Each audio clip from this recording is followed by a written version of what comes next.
Salut à tous, c'est Benji des Tutos Bene et on se retrouve pour le deuxième numéro et dans celui-ci, on va voir comment connecter ensemble son téléphone ou tablette, toujours, avec ses écouteurs ou une enceinte Bluetooth, sachant que les prises jack sont amenées à disparaître. On le voit déjà sur les iPhones, récemment sur les Sony. Je pense que ça va être le futur bon compromis. Allez, on commence tout de suite.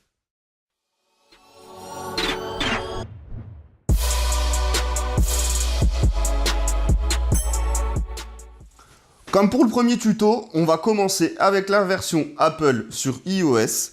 On va devoir aller dans les réglages. Une fois qu'on est dans les réglages, on ira dans la partie Bluetooth. Et donc là, on va voir les différents appareils connectés. Il va falloir qu'on mette en route notre équipement Bluetooth.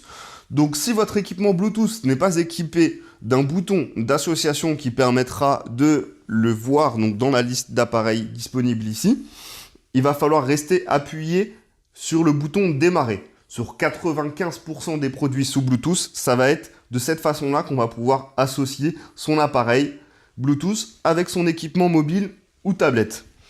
Donc là, on retrouve les écouteurs. Donc là, en l'occurrence, j'ai pris les miens, les JBL. On clique sur le bouton qui correspond aux écouteurs. Et donc là, on peut voir que l'appareil est connecté. C'est tout simple.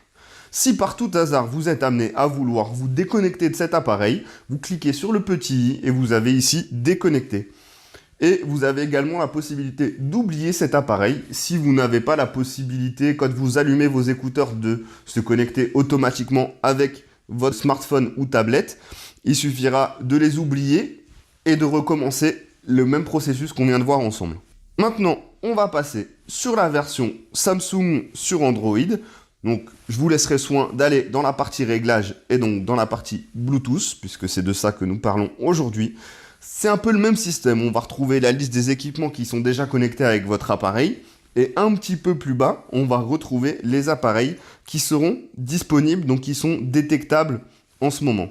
Donc là, on fait la même astuce. On reste appuyé sur le bouton démarrer. Si l'appareil possède un bouton d'association, vous appuyez sur ce bouton d'association ou alors vous restez appuyé sur le bouton démarrer. Dans ce cas-là, vos écouteurs ou votre enceinte sera donc du coup dans la liste des appareils disponibles. Donc on clique sur le bouton JBL qui correspond aux écouteurs que j'ai testés aujourd'hui. Et donc vous pouvez remonter et vous voyez dans la liste que l'appareil est connecté puisqu'il est illuminé en bleu. Le petit plus sur Android, c'est qu'en fonction des appareils que vous allez associer, vous allez pouvoir choisir pourquoi vous allez l'utiliser. Donc soit pour les appels audio, soit pour les médias. Et donc vous pouvez choisir l'un ou l'autre.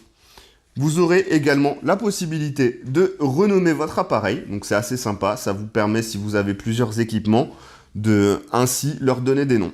Comme pour Apple, vous avez également la possibilité de dissocier l'appareil si vous ne voulez plus qu'il figure dans votre liste. Voilà, j'espère que ce deuxième tuto vous aura plu. Je compte sur vous pour mettre un gros pouce bleu, partager, commenter. N'hésitez pas, je vous le rappelle, à dire qu'est-ce que vous attendez dans un tuto. Ça va être important pour moi de savoir ce que vous attendez. Je vous dis à très bientôt. Ciao, ciao.